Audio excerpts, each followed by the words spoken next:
Hello, welcome back to my next video on Vedic astrology.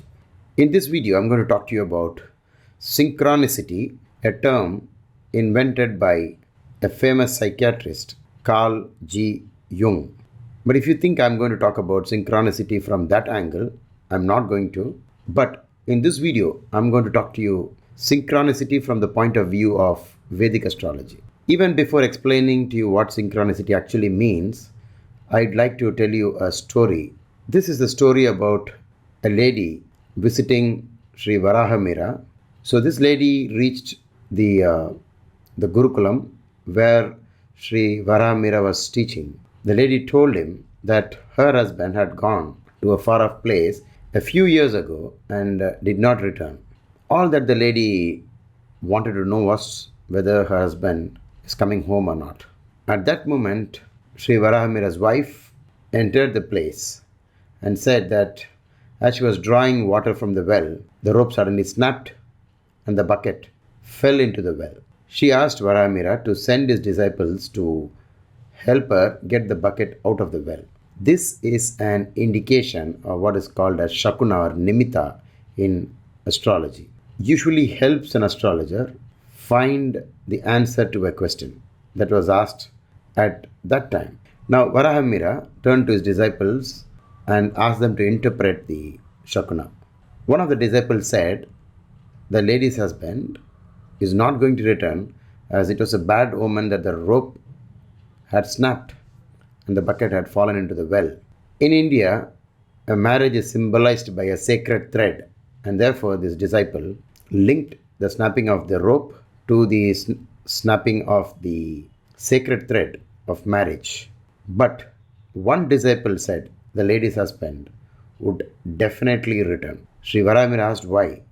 The disciple said that the water in the bucket reached its original place in the well, which was an indication that the man returns to his original place or his home. The disciple said that as the water went upwards in the bucket, it was like fate was pulling away the husband from his home. And at a proper time, the rope snapped. That is equivalent to the fate snapping, and that allows the husband to come back. So it was fate that pulled him away, and it is the same fate that is allowing him to come back. And as expected, the husband returned after 6 months. So you see that a sign or a symbol was interpreted. But of course, the interpretation can go two sides, depends on the smartness of the astrologer who is interpreting the sign. So, for thousands of years in India, astrologers have been regularly using the concept of synchronicity. But with regard to the Western world, synchronicity was a term that is first time explained by psychiatrist Carl Jung, and this concept says that events are meaningful coincidences if they occur with no causal relationship, yet seems to be meaningfully related. Let me explain this in an easier way. Here, the psychiatrist Carl Jung is talking about what we normally call as coincidence.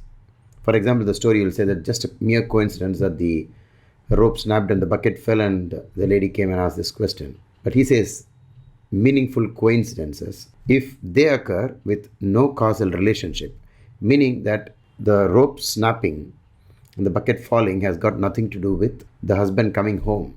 But he says with no causal relationship, without any cause, yet can be meaningfully related by possibly a psychiatrist. So throughout his career, Jung had spoken about synchronicity several times. I became a professional astrologer from the year 1995 after I returned back from Maharishi Mahesh Yogi's ashram at the Netherlands. Ever since, till date, I have seen synchronicity hundreds and hundreds of times. But in this video, I'm going to focus on one single planet and my experience with that planet regarding synchronicity.